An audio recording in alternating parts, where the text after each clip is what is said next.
Well, I thought it'd be fun to do a little arrangement after dinner. I got some irises today at work, and I have some branches and stuff handy, so I figured I'd do a little arrangement with a flower frog. I thought that would be nice.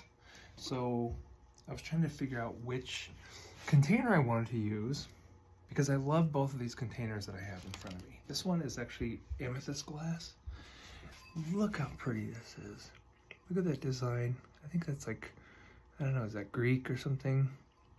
But if you look at it in the light,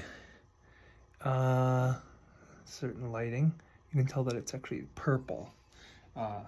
So pretty and antique. And I love these little feet on it. Isn't that nice? I love that. And then I have this one, which I got at a really cool store in the Berkshires. It's just like a tin, but I just love the footing, and I love the ball, and it has this kind of verdigris look. It's probably not vintage, but I like it anyway. It looks vintage. I have to decide which one I want to use. I only have 10 irises, so it limits me on what I can do with this arrangement. But if I decide to do it in this one, in my amethyst, I would probably use a small flower frog, something that's only like 2.5 to 3 inch, something like this or this. One of these guys. These pin frogs are so cool. Kenzan, Japanese style. This one's a little bit dirty, so I'm just gonna take like a little piece of bamboo and just clean off. I almost just burned my hair on my candle I have burning. Oh my gosh. But I just want to get a little bit of this residue out of here. Just do this. I do have a little machine. I have this little cool like prong holder. It's basically like a piece of like a brass cylinder, but it fits over each of these prongs, and you can adjust them because they get bent and stuff. So I have no idea where it is, but I do have it somewhere. I should have used it before I started this video, but I didn't because I couldn't find it. So anyway, I just wanted to get the dust and stuff and the little pieces of old flowers that were stuck in here out. So that would go perfectly in here, actually. If you look, it fits in the base absolutely perfectly, right at the, like, flush with the bottom. And if I did this one, I would end up doing something bigger, like this big, I think this is a 5-inch kenzan. This is humongous. It weighs so much too, which I love these. I mean, they're just kind of fun to have around. You wouldn't believe how many flower frogs I have around my house. I collect them, and I have for about 25 years. Clean this one out too a little bit, because I still haven't decided which one I'm going to do. But this flower frog is huge. It weighs so much. I've never weighed it, but I probably should. That would be kind of a fun thing. But it definitely weighs more than a bag of grapes. Let's just go with that. So this one would fit in here really nicely, just like this. It's so heavy, I probably wouldn't even need to do any sticking agent, like any kind of, you can use like a clay, basically. It's called cling, but you can use that if you want to, but I don't think it's necessary with something so heavy.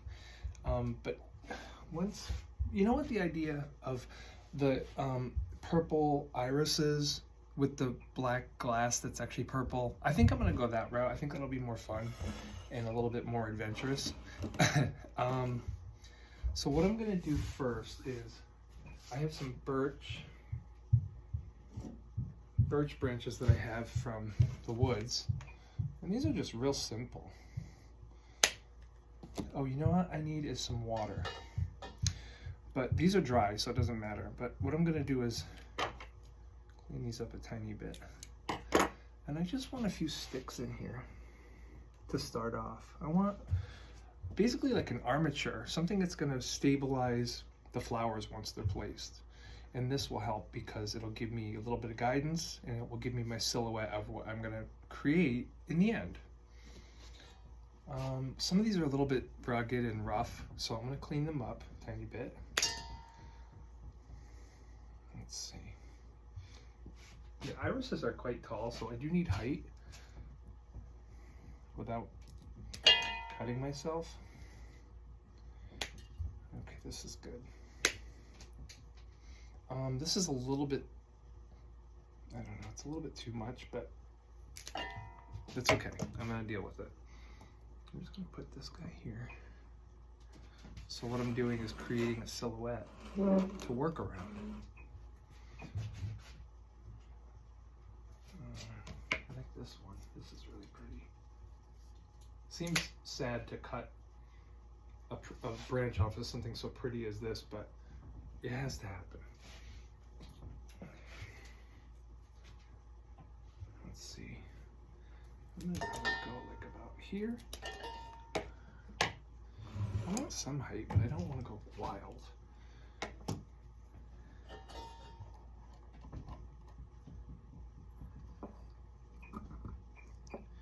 My cat is attempting to jump on the table right now. And he's going to, I'm sure. I want this a little bit more. Hold on a second. Bad boy. Here he comes. Come on. This is him. He's purring, so at least he's happy. All right, let's go. A little bit of height here. Ready?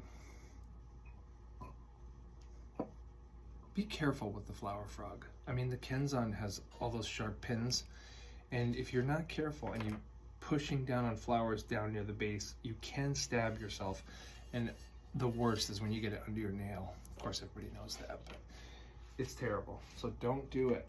Okay, I need like maybe 1 or 2 more pieces.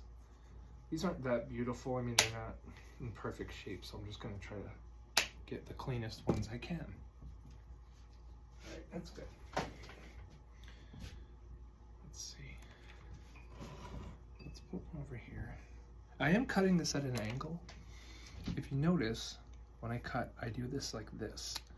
And what's happening, even though this is dried, I'm not expecting any flower absorption.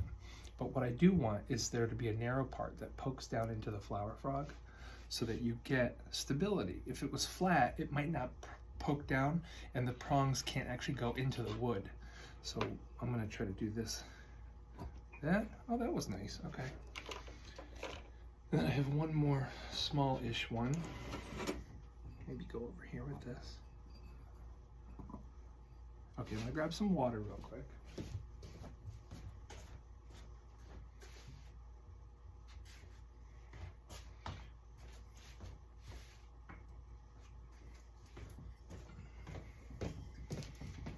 I love using like fancy liquor bottles when I get them for a gift or whatever. Like this is a gin bottle that has these botanical etchings in it. I just love that as water source. And I usually have them just like kind of around the house to water plants, but this is ideal for this. So just a couple inches, not too much. All right. And let's get our irises. Put them a little bit closer. These are so pretty. Look at this. Look at this color. It's almost like day glow. Like day glow lavender. Really cool. So, let's see what I got here. Here's an interesting little thing about iris, is that a lot of people will use an iris long stem.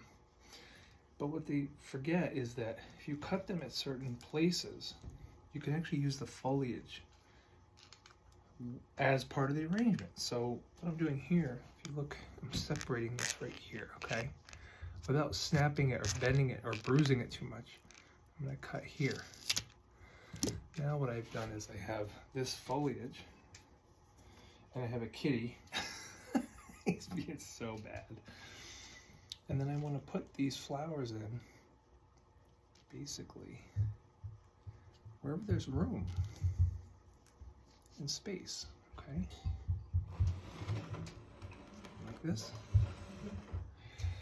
Now, everybody's gonna critique me on this, but that's fine. My idea when you do arrangements like this, I'm a very like monobotanical person. I like arrangements that have one kind of flower in them. And usually I want them to be extremely simple. Unless it's something like a rose, then I might do like a spiral. I think you might have seen that video before. But when it's something like an iris, I really want to see every single flower. I want to showcase each flower and their individuality. This one's fully open. I've got some that are budded. I've got some that are half open. Obviously they're going to open over time and be all open, but I want to make sure that when I'm designing, that I'm showcasing each individual flower. I just think that's the nature of botany. So here, let's do another one. Again, I'm going to do that little trick where I clip just above where they connect. And that way I have a foliage and I have a flower. Let's move this here. Oh, sorry about that. The magic of phone storage. So I have the foliage and the flower. I'm going to take this foliage here, poke that in. And then what I want to do is use the armature that I created with the birch to hold this iris in place. And what my real end goal is to me is to create something that actually looks like it's alive. I want it to look like it's growing. I don't want it to look like a manicured, haircut. I want it to look like it literally is alive inside of this container. So let's go a little bit further. I only have like 3 that are actually open, so I have to be a little bit picky as to where they go. I'm going to keep going here. Let's go one here, and then let's do one here.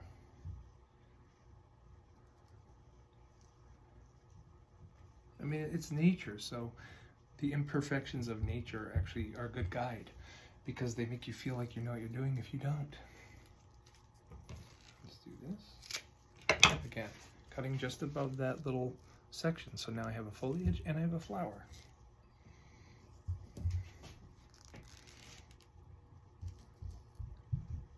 All right.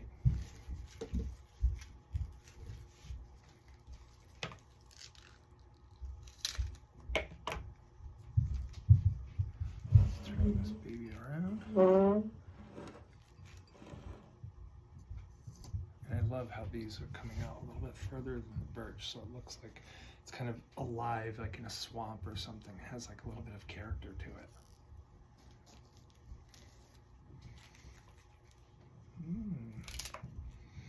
I'm gonna do one real tall one in the middle, bud.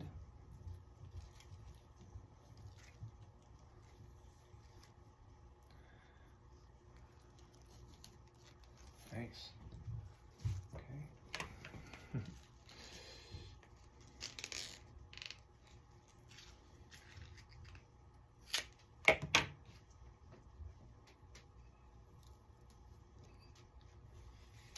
Let's do this one here.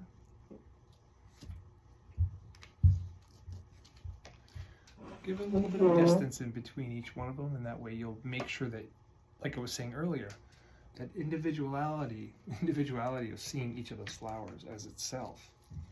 It's kind of a magical part of design when you're doing flowers.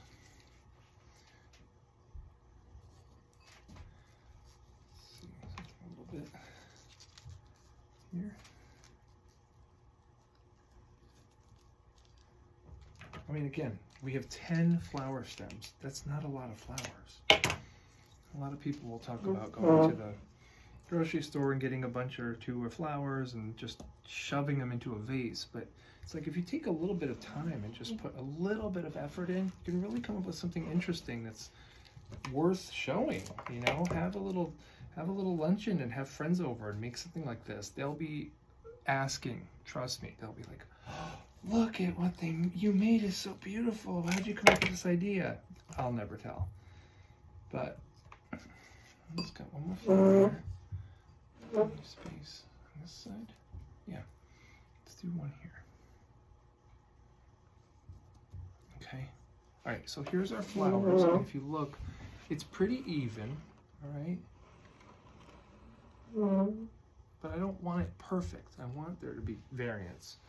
What I'm going to do now is grab this Artemisia, This stuff's great. And I dried this over the last couple months. Just wrapped it in paper. I cut it, wrapped it in paper. It's ready to go.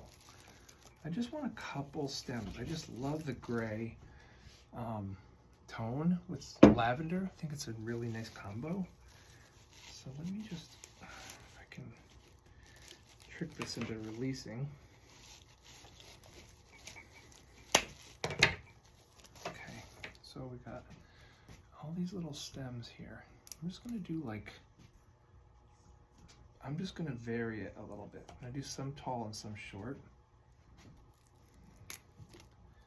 And that's the fun thing about this, is just taking a little bit of time and just like you're making this arrangement for yourself, really.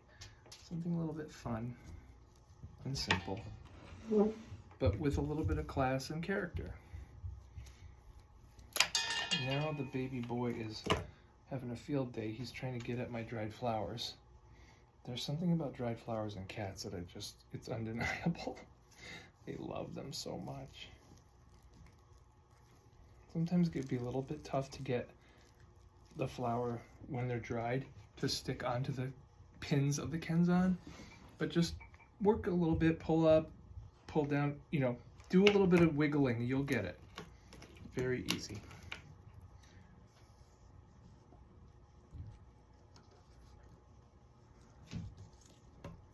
Okay, couple more stems. That was a nice one. Look at that nice long stem.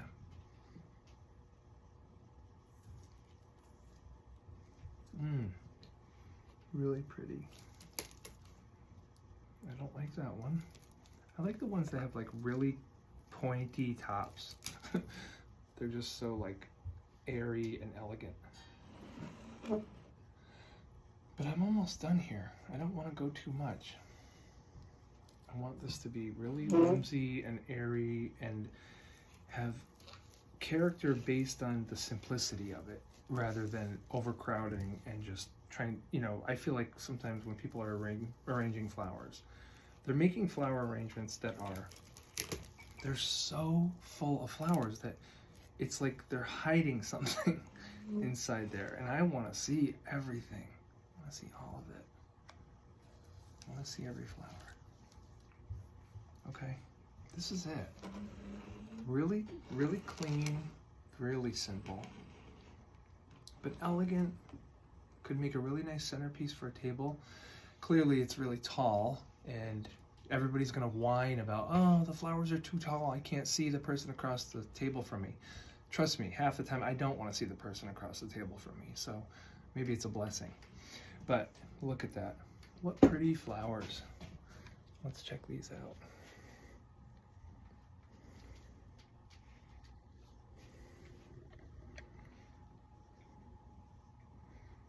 I love this. I love iris. So pretty. Oh. Alright, well that's about it, guys. Thank you for watching. And if you have a chance, hit the subscribe button and like the video if you did. See you next time. This is Horticulture Chris.